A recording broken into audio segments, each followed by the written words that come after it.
And if everybody just did that, I think health outcomes would be substantially improved. Once someone has reduced their exposure, how do they maintain hormonal balance long term? Your exposure is never going to be zero, and it's probably going to be pretty high for the rest of our lives, unfortunately, the way that it's looking. If you take one piece at a time, it's amazing how quickly you can actually clean things up. One thing that's an easy fix is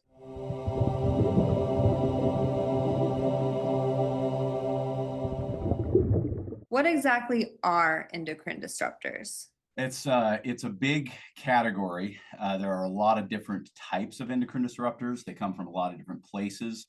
But in terms of what they do and why they're called endocrine disruptors, I have a pretty elementary way that I explain that to people. If you're making your own hormones, which of course we all do, if, for instance, in a woman's body, well, women and men make testosterone and estrogen just in different quantities, right? But if you're making estrogen in one part of your body and it needs to go to a cell to deliver its message, because essentially hormones are just chemical messengers inside the body that essentially tell the body what to do: turn this on, turn this off, that kind of thing. If you're making that estrogen and it's going over to a cell, it's going to plug into what's called the cell receptor for that hormone, and that cell receptor is the same for all the sex hormones, so estrogen, progesterone, testosterone, and it delivers its message, and then naturally it's metabolized, it moves through the liver and then out, either through the bladder or through the bowel. If everything's working like it should, that process is this continual process. The body's consistently making reads to try and figure out, what needs to be happening in the body to keep things in balance. And it's making those hormones and then sending those hormones to give those messages. The problem with it, with our current societies, we have what are called these endocrine disrupting chemicals, and they look to the body like a sex hormone. They're considered estrogenic compounds, but they're not really that hormone. And so they plug into the same receptor site that your estrogen or testosterone would plug into. They don't deliver the message that your estrogen or testosterone would deliver. And then they're kind of like an unwanted house guest. They overstay their welcome and kind of hang out in that space and block up the communication. So now, as the body's trying to figure out what to manufacture hormone wise and where to deliver it, essentially a lot of the cells have their ears plugged. They're not able to receive the message that the body would like it to receive, and that can create a tremendous amount of disruption in terms of how the body functions, because hormones are essentially dictate such a high percentage of what our body is trying to do. And I'm specifically talking about sex hormones here, but the same can be said about adrenal hormones, thyroid hormones. These can all be disrupted by these chemicals. And in that process, it will create a tremendous amount of downstream effects, all types of, if we stay in the category of sex hormones, all types of disruption can occur. So for instance, in men and women both, we may prevent, or it may prevent the higher production of testosterone that's needed. And I've got some numbers to back that up that are frankly pretty shocking. And as that happens, we can end up with things like estrogen dominance. In women, we'll find that periods tend to be significantly more challenging, whether it's PMS symptoms, cramping, bloating, bleeding, and all these types of things that can create disruption in the cycle itself in terms of how many days between each cycle. In men, we have mostly the negatives of lower testosterone, so lower drive, lower energy, more brain fog, less ability to perform in the gym, at work, in bed, all the different places. So these endocrine disrupting chemicals block up a lot and create a tremendous amount of, like as I said, downstream effects. You gave some examples there of how they affect both men and women. And I do want to get into where they come from, of course, or how they get into our bodies. But before we go there, do they impact everyone? I mean, yes, men and women, every stage of life from the time we're born to the time, like, does everyone at every age need to be aware and concerned about these getting into their body? Yeah, I believe so, and it's fairly safe to say that maybe the most significant impact is impact that hasn't been studied, at least not that I'm aware of, and that is in young children. Because one thing we do know about children is that they don't have a fully developed liver until about the age of 9, and the liver is the gland that does most of the purging of these types of chemicals and of our own hormones in terms of just getting spent hormones out of the body. So it's, I think, pretty safe to assume that young children are being impacted as much. It's just that we don't necessarily notice it in them because in girls, they're not yet having a cycle. In men, you're not seeing the higher testosterone that comes during puberty, or in boys, I should say, comes during puberty and that kind of thing. So, but the chemical toxins are the same, and they're going to get into everybody because most of them are airborne. And so we're breathing them in, but they're found in our food supply. They're found in everything from makeup to hairspray to scented candles to body lotions, and the list goes on and on. And these are impactful in any human being because if you come into contact with them and they get into your body, they disrupt things. Okay, so they're not all environmental. No, in fact, there's been some studies that have been done that are really interesting. Well, first off, if when we say environmental, let's break that down a little bit. We have the environment that we live in that we have no control over, right? What people are doing in their homes and their businesses that we may be subjected to if we enter into those places. And then we have our own personal environment that we have some control over what's happening in our own home or our business or whatever, where we spend most of our time. There have been studies done that show that if you, I'll say, quote unquote, clean up your act in terms of what you're putting on your body or in your home or in your car or wherever you're spending your time, that if you clean all that up and you essentially go chemical free, you might reduce about 60 to 65% of these endocrine disrupting chemicals. But the other 35 to 40%, you're going to get just by living and breathing the air that is found in our environment in the various places that we go. Okay. Are there different signs that occur? I mean, some of them might be like with a woman's period and things, but does it depend on the type of toxin and on the effect that it has on us? I would say there are a lot of variables, and one of the things that is, I think, that needs more research is probably the best way to put it, because there's a fair amount of research on this, but I think that there are a lot of kind of powers that be that would like less of this research to be done, because the products that these people are selling, these corporations are selling to us, they would just as soon have us think that they're safe, right? So I was just, in today's day and age, most of us aren't watching a lot of commercials on TV because thankfully we're able to get rid of them. But I was watching a movie with my wife the other night on one of these streaming channels that still has commercials, right? And I was blown away. I was keeping track, and about 75% of the commercials were for scented products. The one was for a laundry detergent, one was for something you plug into your wall to make your house smell fresh, one was for something you spray on your furniture. I mean, it was crazy. It was like this particular movie was sponsored by endocrine disrupting chemicals. It was they didn't put it that way, obviously, but that's what it seemed like. And so I think part of the challenge is there isn't a lot of money in studying all of this. So to answer your question, I don't think that we know enough yet to know just how problematic each of these individual chemicals might be in a particular person. I would assume that some are more impactful in men and some are more impactful in women, and probably also at various stages of life. They certainly affect menopausal women in a different way than they affect premenopausal women and so on. But in terms of, is this one the worst versus that one? I'm not sure that we necessarily know that. Mhm. I'm thinking of the women who might not want to give up their makeup or their perfume or their scented candle. And so they want to know, well, if I keep lighting my scented candle every day, what does that mean? Like, and so then they can weigh whether it's worth it or not. I know people who I've sent them to studies on this, with scented candles and plug-in air fresheners. And so they have that information, yet they still choose to use those products. And so I don't know if there's just some people, there's just like a disconnect there, or maybe they don't, I don't know. Maybe there's that thing about like sparking joy, like maybe it's worth it to them to some extent. But Sure. I'm with you in that, I would like to avoid everything with fragrance.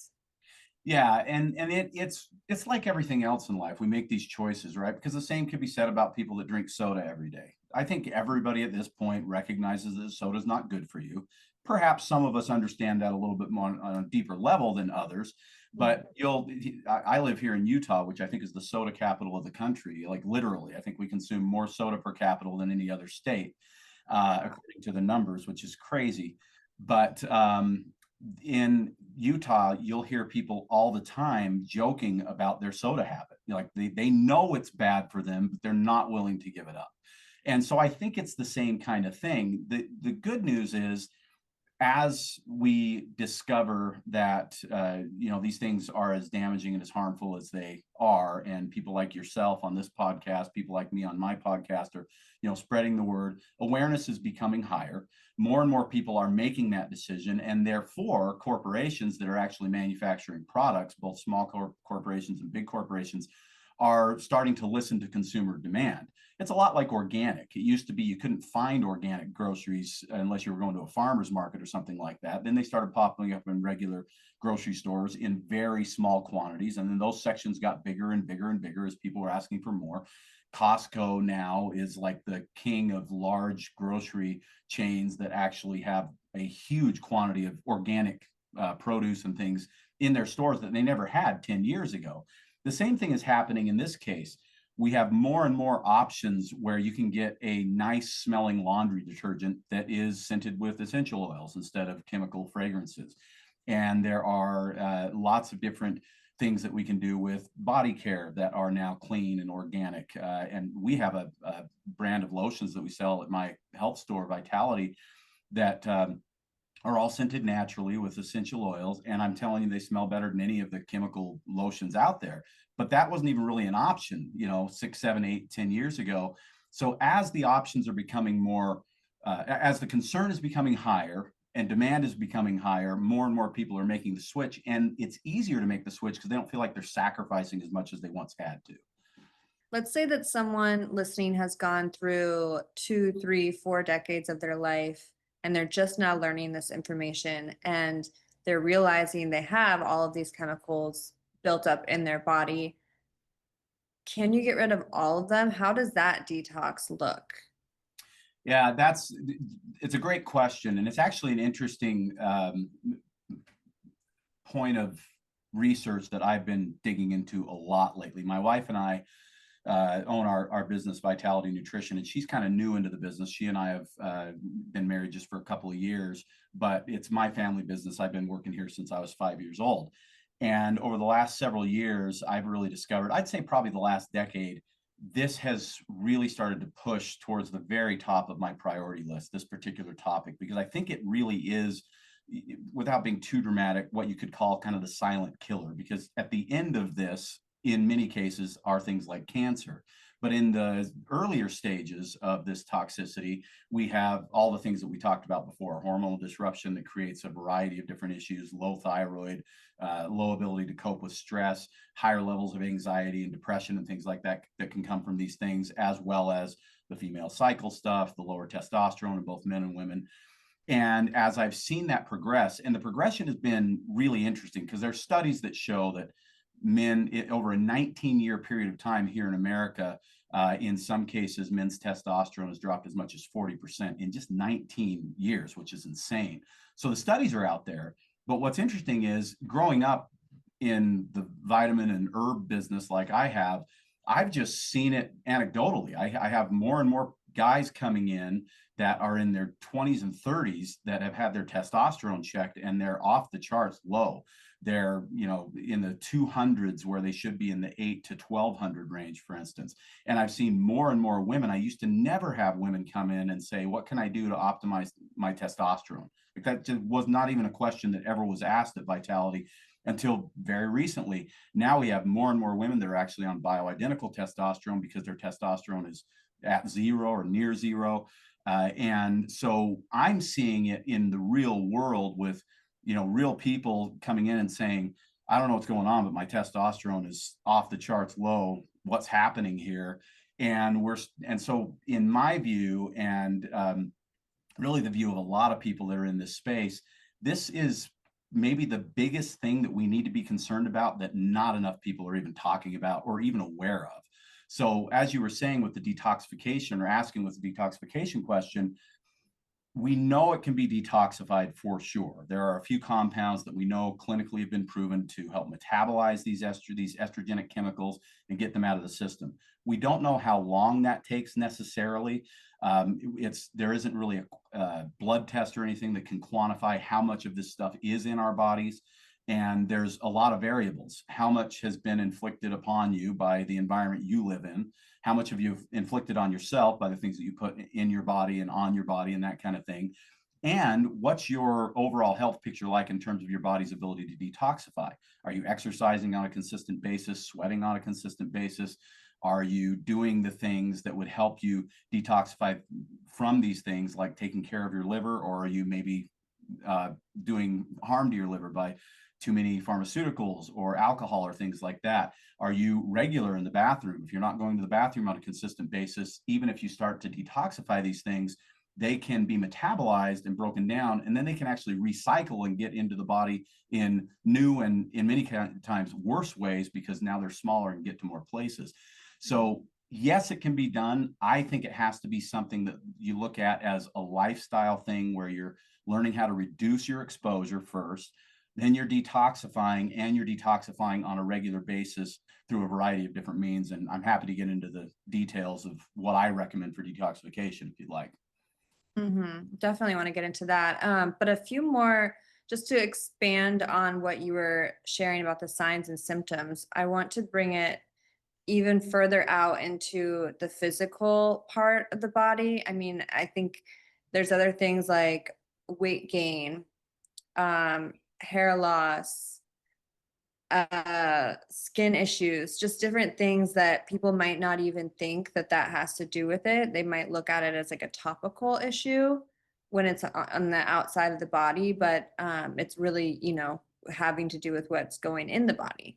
And also another thing, and this is just, because I went down this rabbit hole years ago, and so many things I had to eliminate myself, but there's things like deodorant that you're putting directly in the lymph of your body, which is just Right. getting absorbed and straight into your blood, and just things like that that people don't realize. And then there's the microwaves with, using plastic in the microwaves, or using plastic at all. So what are some things that people are doing on a daily basis that are putting these in their body? And then I promise we'll get into more into the detoxing. No, well, that's like I said, it's a lifestyle thing. So I think it's really important to start here. I mentioned my wife earlier, and then I kind of I sidetracked myself, but she and I are actually writing a book on this topic right now. Great. And we're doing and we're creating a supplement protocol specific to helping detoxify and rebuild the endocrine system from all of the toxicity that we've all been exposed to. So it's, like I say, it's been like number one on my list of things I've been researching over the last several years. And it's fascinating. And the problem is, it can get a little scary and it can get very overwhelming. And I think one of the reasons that people hesitate to make the switch on some of these things is, you just mentioned it. You said plastics that you microwave in, plastics that you store your food in. We could add plastic water bottles and 100 other types of plastic that we might use, right? And then you mentioned deodorant, and people are like, well, where do I start? How do I clean up all this stuff? There's so many things. I've got my scented candles, I've got my makeup, I've got my perfume, I've got all this stuff. And so the first thing is recognize that you don't have to clean up your life in one fell swoop. You can literally start with the next deodorant that you buy, or the next laundry detergent that you buy. Use up the stuff you've got. People get nervous about the cost, which is big. They get nervous about the time it's going to take to educate themselves on what is a healthy deodorant versus what isn't a healthy deodorant, and all these things. But if you take one piece at a time, it's amazing how quickly you can actually clean things up. And so, one thing that's an easy fix is, if you mentioned scented candles, that's one of my favorite things to point out, is just stop lighting your scented candles. Make that choice that you're not going to do this anymore. The next time you're at, the boutique store, the farmer's market, or wherever, get a natural candle that's scented with natural oils. If you really like the candle thing, do the candle thing, just swap that thing out. And then again, the next thing could be the laundry detergent or the deodorant or whatever it is. So overwhelm, I think, is a big factor that I like to talk about, and recognize that none of us are perfect at this thing. And don't smack yourself around for not learning this earlier, and for exposing, your family and friends to these things that you didn't know were toxic. But now that you know, start to do a little bit better piece by piece. And I think that makes a big difference.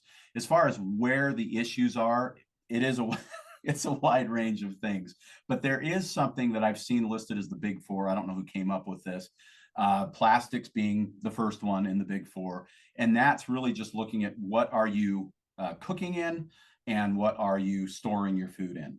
And one really easy switch for most people to make, for I think it's around 20 or 25 bucks at Costco or on, Amazon or wherever you want to get them, are glassware instead of Tupperware.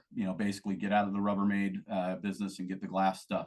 It'll have a plastic top that seals on top of it, but if the food's in contact with just the glass, then that works fine. You can throw that in your fridge. You can use it if you choose to microwave your food, you can do that. And then even better would be pulling it out of the glass when you're done storing it and cooking it alternatively, because there are some questions about microwaves and the safety with those as well.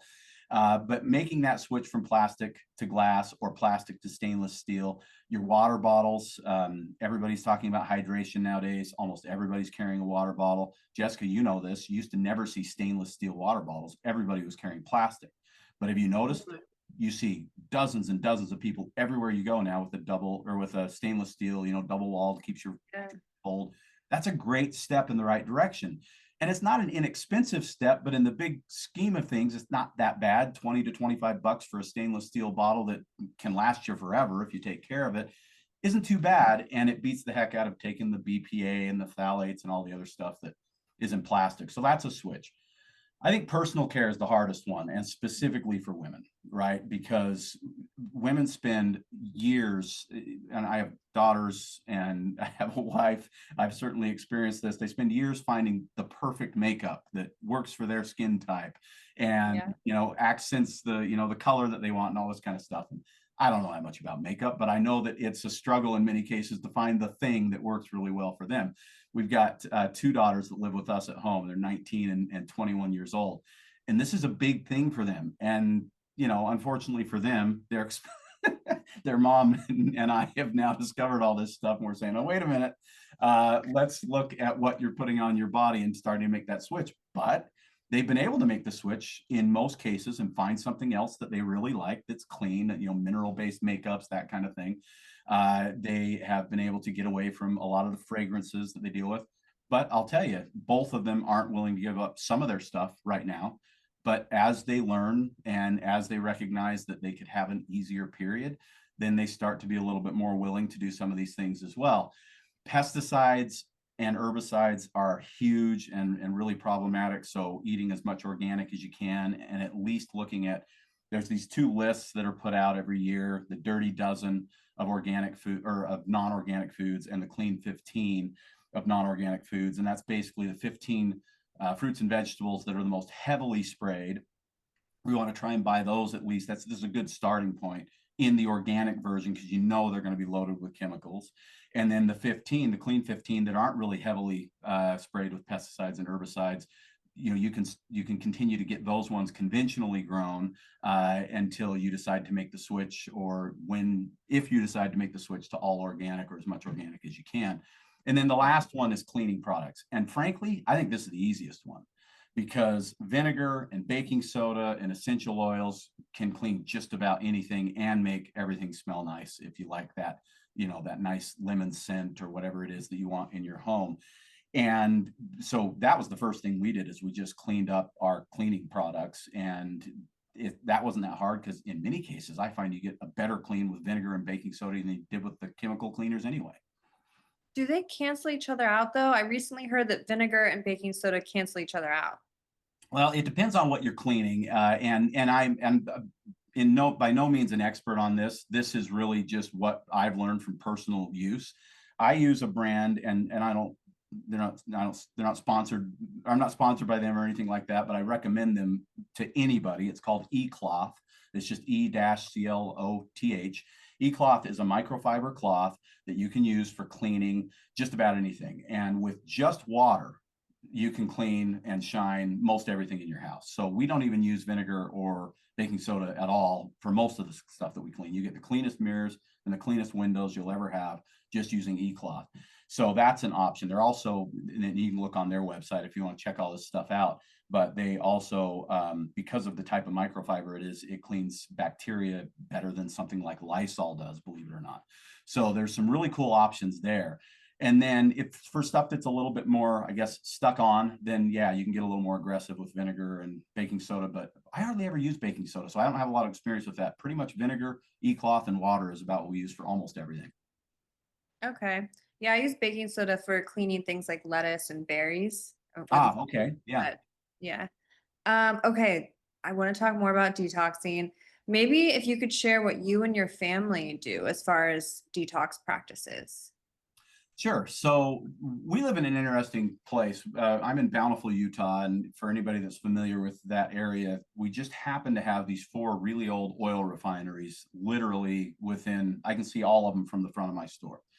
And so those things are spewing these estrogenic chemicals like crazy. So I probably see and experience more exposure than most people do beyond what I'm able to control, right? So I will say that we've done an excellent job over the years cleaning up our own act in terms of what's in our home and in our store.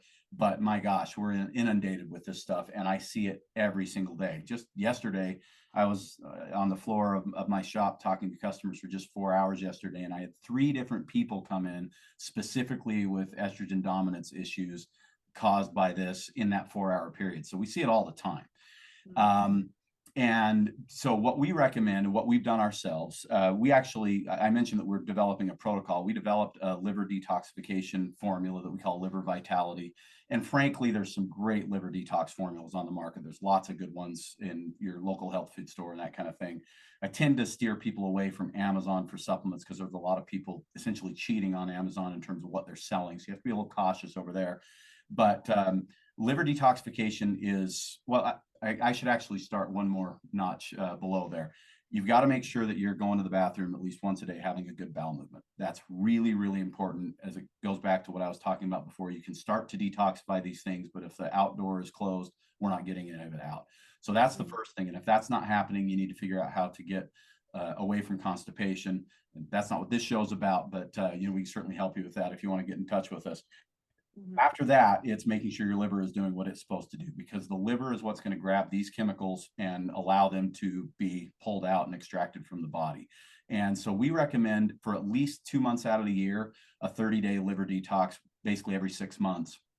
You can do longer than that. And the first time that you ever do an endocrine cleanse, it's probably not a bad idea to maybe go 60 days just to make sure your liver is doing its thing.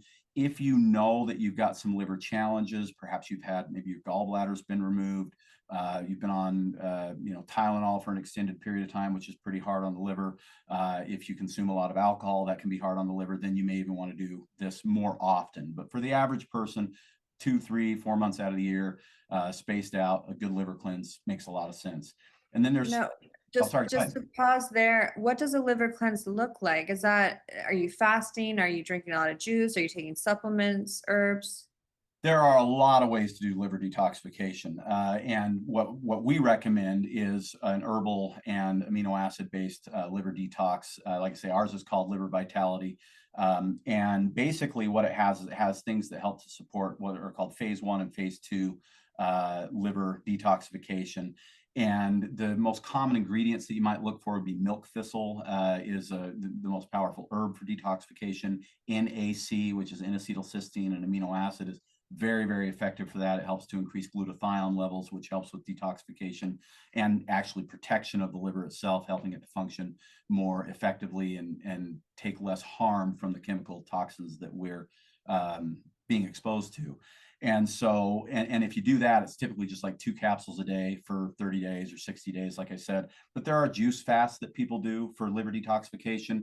There's an old school liver detox that I still love, but it's a little tough to get people to do. It's called, I did it for the first time when I was 17 years old, and no kidding, it solved my hay fever issues that I had for 2 years previous. I've still never had hay fever since I did this. It's kind of crazy, but it's called the Master Cleanse. It was written by a guy named Stanley Burroughs, I think in the late 50s or maybe early 60s.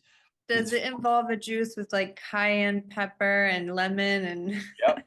Maple syrup, cayenne, lemon, and distilled water. That's the recipe. Yep. And and the book is, you know, way out of print now. You can get a PDF of it online 100 different places, and it's a 10-day juice fast, and most people don't want to give up food for 10 days, but I'm telling you, it's an incredible reset. I would recommend it to anybody, but it's, you got to kind of psych yourself up for it. It's more than what most people are currently willing to do. Yeah, it's a bit aggressive. But I mean, milk thistle, I had milk thistle tea last night. Awesome.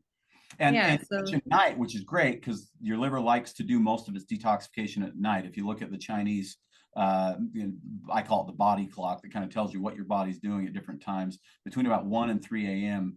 is liver dump time. And so taking something to support liver detoxification in the evening or at bedtime makes a lot of sense.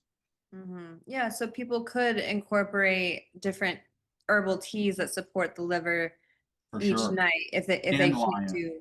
Yeah, dandelions, yeah. Dandelion's incredible. And I mean, you can literally pick it out of your yard in some cases if you want to make a tea out of that, or put dandelion greens in your salad. It's a bitter, but that's good for your digestion. So again, there's different things that we can do, but dandelion, milk thistle are my one and two. They're incredible for liver detoxification. They're not expensive to use as regular supplements or as herbal teas, like you mentioned. And dandelion, I think, can be used pretty consistently. I don't recommend milk thistle every single day. I think it's a little too strong.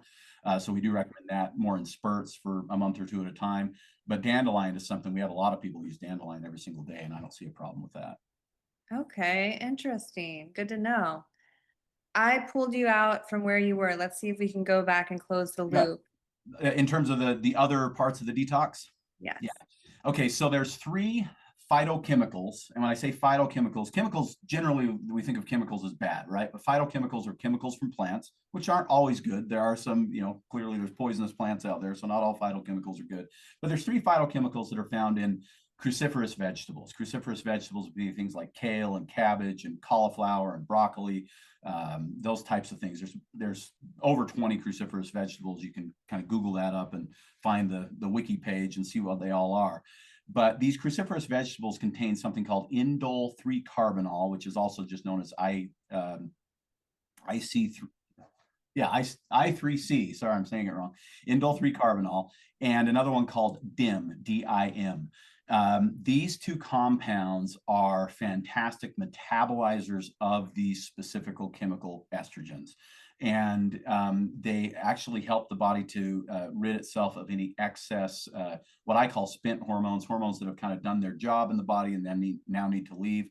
They help to gather all that stuff up and help the body to get rid of it. And again, assuming the bowel and the liver are doing their thing, they're very efficient at this. So I talked about these chemicals being kind of like unwanted house guests where they just hang out in that cell receptor. These help the body actually break those up so that they can leave the cell and your body can then get rid of them. Now, you can get these in cruciferous vegetables, and if you want to do something that is incredibly good for you on a daily basis to keep your body detox, there's a couple of things that you can do. Eating cruciferous vegetables about a half a cup to a cup a day, which is not a lot if you think about it, right? The half a cup of broccoli is not a lot of broccoli, has been shown to really, really make a big impact on keeping these chemicals moving through the body. Now, in my experience, that's not enough to do sort of the big detoxification that needs to happen. So we always recommend these in supplement form in higher concentrations in the initial stages. And I typically recommend our formula is called EndoCleanse. There's a lot of other ones on the market that are really good as well. But EndoCleanse has those two ingredients plus something called calcium deglucarate. And those three compounds help to break these things down and help the body to get rid of these things. And we recommend them in higher concentrations in a supplement form for a few months the first time you do that. And I typically recommend that for another 2 to 4 months per year at the same time as you're doing your liver cleanse that I talked about. And that, I think, is about as good as you're going to get based on the current research that we have. But in terms of lifestyle, besides avoidance, if you'll eat cruciferous vegetables every day, if you'll do something like what you talked about, Jessica, milk thistle tea or dandelion tea, milk thistle more periodically, dandelion on a consistent basis is fine, then you're essentially kind of staying on top of the exposure, at least to the extent that you're able to do with that. And if everybody just did that, I think health outcomes would be substantially improved just with that daily maintenance of avoidance and mild, gentle detoxification just from things that you can add to your diet. How about sweating? Sweating is big. And you mentioned deodorant, and I was actually going to jump on that. And we went on to the next topic, but deodorant and antiperspirant are not the same thing, right? And so we have chemical deodorants that are also antiperspirants that prevent you from sweating, essentially. And, society being what it is, nobody wants sweat stains under their shirt, that kind of thing. But we have to recognize that the body is, as you mentioned, that's this kind of mother load of lymph nodes that are right there in the armpit area. And we have to allow the lymph system to drain and do its thing. And sweating is one of the very best ways to do that. So if you're going to make the switch to natural deodorant or doing things, trying to get away from these things, make sure you're getting away from antiperspirants specifically. They have a lot of toxins in them, usually aluminum, which has got a myriad of problems associated with it, besides preventing you from sweating. And then if you want to go the next step, then sauna is a fantastic thing. Jessica, you're in Florida, so you don't even need a sauna. You can just walk outside. I live in a sauna. But yeah, sweating is huge. It's a big deal, and nobody wants to sweat. But that's one of the reasons I mentioned exercise. Spending some time exercising and getting a good sweat on is always good for purging toxins out of the body. Mhm. Yeah, I can always feel and see a difference immediately. I haven't, despite living in Florida and literally walking outside and sweating instantaneously, I do have an infrared sauna blanket that I'll use at least a couple times a week. And yeah, it's just, I feel it. I recommend, because wherever you are in the world, if you're not in a warm place, an infrared sauna blanket is a great tool to have for sweating. For sure. And we have an infrared sauna at our place too. And we are in Utah where it's pretty dry. We're in a high mountain desert. So people are just slathering on lotion all day long. So we do have a harder time sweating here than you do.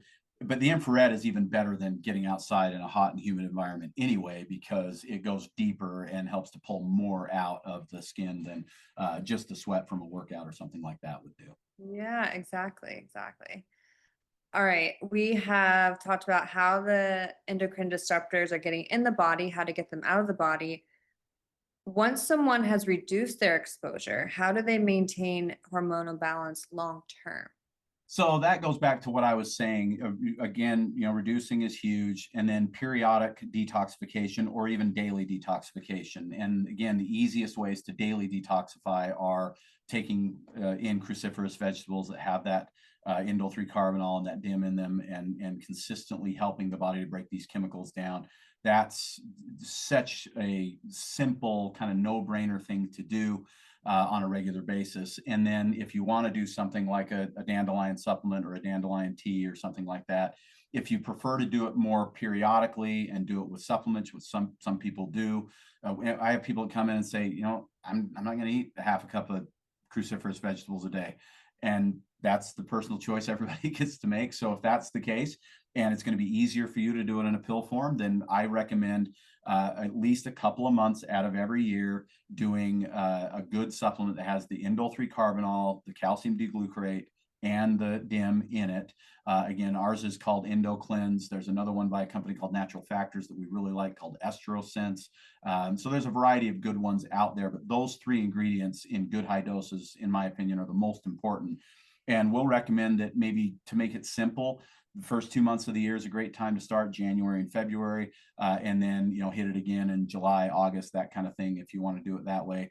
The first time you ever do it, and this is just from personal experience, talking to real people that have done this and having done it myself, I recommend 3 or 4 months on those supplements the very first time, to make sure that you're getting, like, you may overdo it, but not in a way that's harmful.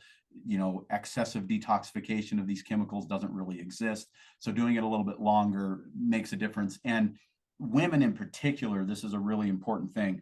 The first month of detoxifying from these things is the worst judge of how it's going to work for you, because sometimes when you're kind of stirring up this stuff and trying to get rid of it, you may actually find your symptoms get a little bit worse initially. And I don't want to say that to scare anybody off, because most of the time it doesn't happen, but it does happen. We'll have women that say that first period after this was worse than my typical periods. And then they say the next period was the most simple and easy period they've had maybe in their whole lives. So I always tell people, make sure you give it at least 3 months. And in the case of women who are having a cycle, pay attention to what happens to your cycle. And in almost every case, the second one is going to be where you're going to see a big shift. And by the third one, you're seeing even better shifts in terms of your symptomology. In women who are menopausal, pay attention to menopausal symptoms, hot flashes and night sweats and mood and weight gain, because you mentioned, I think briefly, weight gain. These chemicals play a significant role in the body's ability to eliminate fat and a significant role in how the body stores fat. And so if you are paying attention to that, lots of menopausal women struggle with that 10 or 15-pound weight gain that comes during those years, which is pretty common.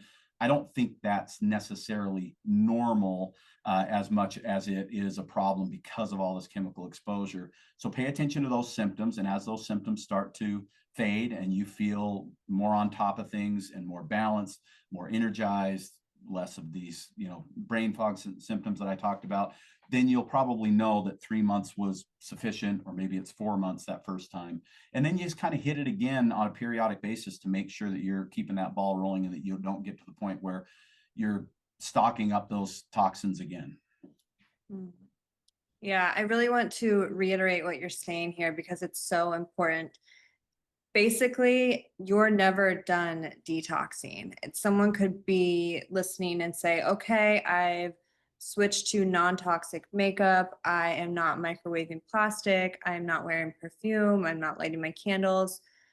I'm good now. Like, I don't need to worry about detoxing my lip. Like, I'm not doing any of the things to bring the toxins in. But going back to what you said in the beginning, that's only roughly 60% of it. Then we have the things outside of our control, which is the environmental factors. And then we also have the things that we did before we had this knowledge. So we have all of the Tylenol, like you mentioned, maybe antibiotics or whatever else that we took up until this point that has now made a home in our organs and needs a chance to get flushed out and detoxed. And that takes time. That takes years or maybe decades. Well, we've been stacking these toxins up since the day we were born, right? And we talked about that. The younger we are, the harder it is to detoxify these things because the liver's not doing its full job until we hit around 9 or 10 years old. And then as I'm 53 years old next month, and as we age, we're literally just stockpiling this stuff. We are naturally detoxifying some of it. Our body's not completely incapable of getting rid of these things, but most of these chemicals are really new in the last, 70, 80, 100 years. And as we've seen the precipitous decline of things like sperm count and testosterone in men, which has been studied a lot more heavily on the male side than it has the female side, we have got to start funding some studies on what is happening in women here, particularly with testosterone, which women don't tend to think about very much, but it's such a critical hormone for women. I think as critical as it is for men, just in different ways. When we see the decline that's happened over just the last 30 or 40 years, and we recognize that at least up to this point, and we're hoping that, again, as demand increases, we'll have just less of these chemicals in our environment because there's just simply less being consumed and used. And we would like to be able to count on regulators and the government to actually take a stand against some of these things. Much of what's still legal in America is not legal in Europe, for instance, when it comes to these chemicals. So, maybe that'll start to shift as we move along. But your exposure is never going to be zero. And it's probably going to be pretty high for the rest of our lives, unfortunately, the way that it's looking. And so, yeah, we're always having to stay on top of it. The job is never done. It's not like we got exposed one time and we just have to spend the time detoxifying from that one exposure. It's a minute by minute exposure, and we're not getting rid of it anytime soon, near as I can tell. Jared, you are a wealth of knowledge. I have probably half a dozen more questions I would love to ask you, but I know that you'll cover them in your book, which is exciting when that does come out, when it's ready. I have two closing questions to ask you. Before I ask them, where would you like the listeners to go so they can learn more and maybe get in touch with you? Sure. So one of the things we didn't talk much about my store, but my family business is called Vitality Nutrition. My parents opened it when I was 5 years old. We're still a brick and mortar store in Bountiful, Utah, but we do have a website called vitalitynutrition.com. And so for people outside of Utah, that's the place to go. And we're still an independent kind of mom and pop organization. My son has been here with me for 10 years working. I've got 2 daughters that work here as well. My wife and I work here, and we take what we do very, very seriously. And so you can call us from anywhere that you're listening to this show at 801-292-6662. We're happy to answer questions over the phone. You'll always get a human being when you call. And or you can go to the website vitalitynutrition.com and open up a chat. That chat is answered by my son or myself. He runs the website, and he's been steeped in this knowledge his whole life, so he's very good at what he does as well. And so questions about this stuff are what we thrive on. We love helping people answer the tough questions about how to optimize their health through nutrition and supplementation and things like that. So those are the best places to go. And then if you aren't tired of my voice yet, I've got a podcast called Vitality Radio. I've got 550-ish episodes up there now. I do 2 a week, and I talk about mastering natural supplements, really understanding how to utilize supplements efficiently and effectively, and how to see through the marketing issues that, or the marketing, I call them marketing smoke screens, where people are telling you how great their stuff is, but how do you know if it's great? Because we're all trying to sell things, right? And so I do that on Vitality Radio. We also talk about something called emotional vitality that helps people kind of get in the behind the curtain in their brain to help understand what's going on subconsciously that's driving behaviors that might be damaging, like not being willing to give up your scented candle or your Diet Coke or those kind of things. So we do a lot of that kind of stuff on the podcast. And I talk a lot about this over the next probably August, September. My wife and I are going to be rolling out most of what we're talking about with this endocrine detox protocol and the book. And so I'm going to be doing some really comprehensive podcast episodes about this, where we'll go through piece by piece. One episode will just be about avoidance. One episode will be just about detoxification. One episode will be about, rebuilding and strengthening the endocrine system so it can do what it was designed to do in the first place, that sort of thing.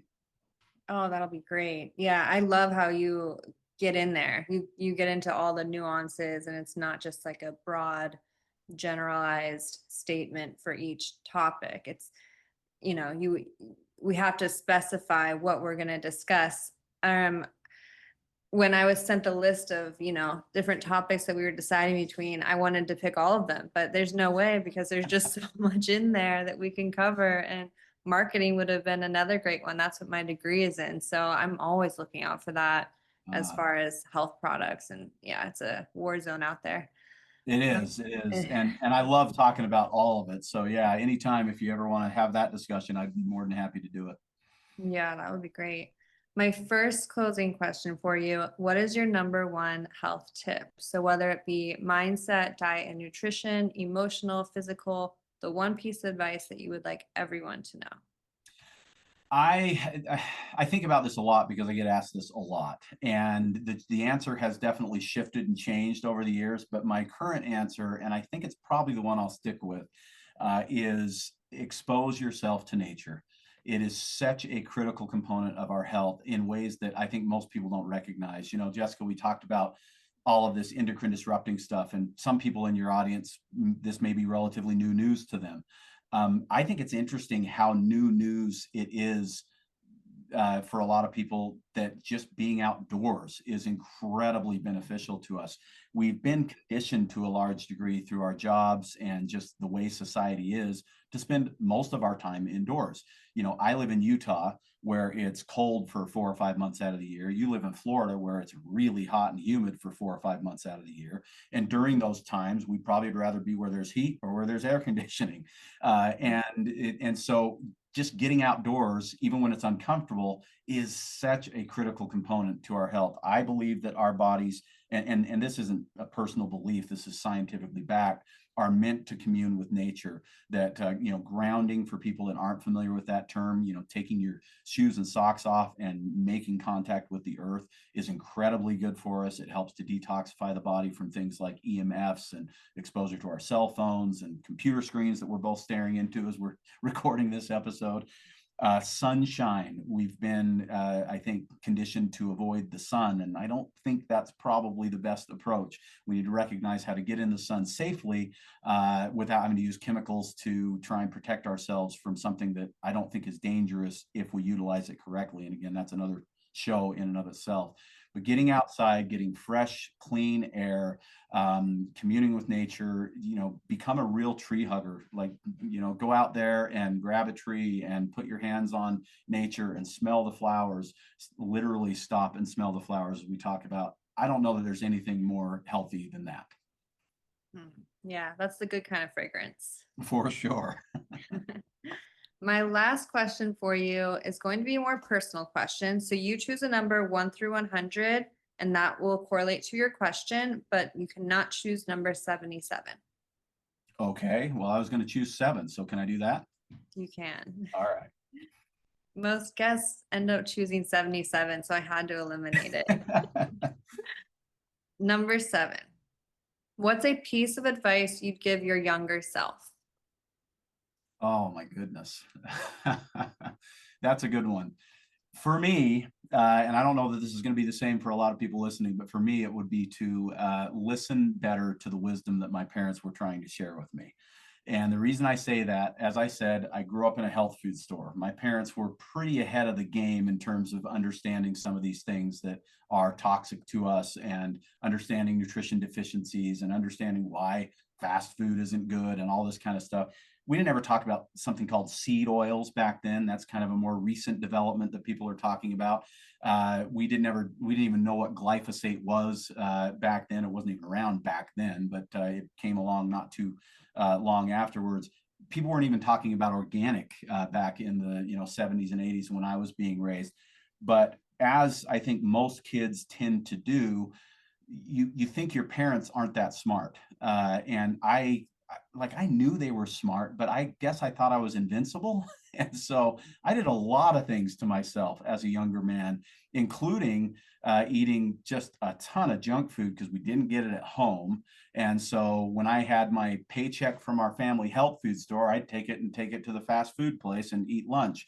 And I made so many mistakes with my health as a young person that I knew better. Most of us, I think, don't know better, and we're making these mistakes, and we're starting to learn from those mistakes the hard way. I still learned from it the hard way, even though I already knew. So I wish I'd have listened to mom and dad a lot more than I did. Yeah, I think a lot of people will be able to relate with that.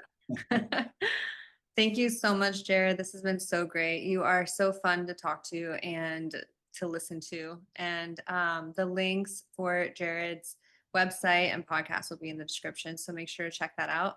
And thank you so much for being a guest. Thank you, Jessica. It's been a real pleasure.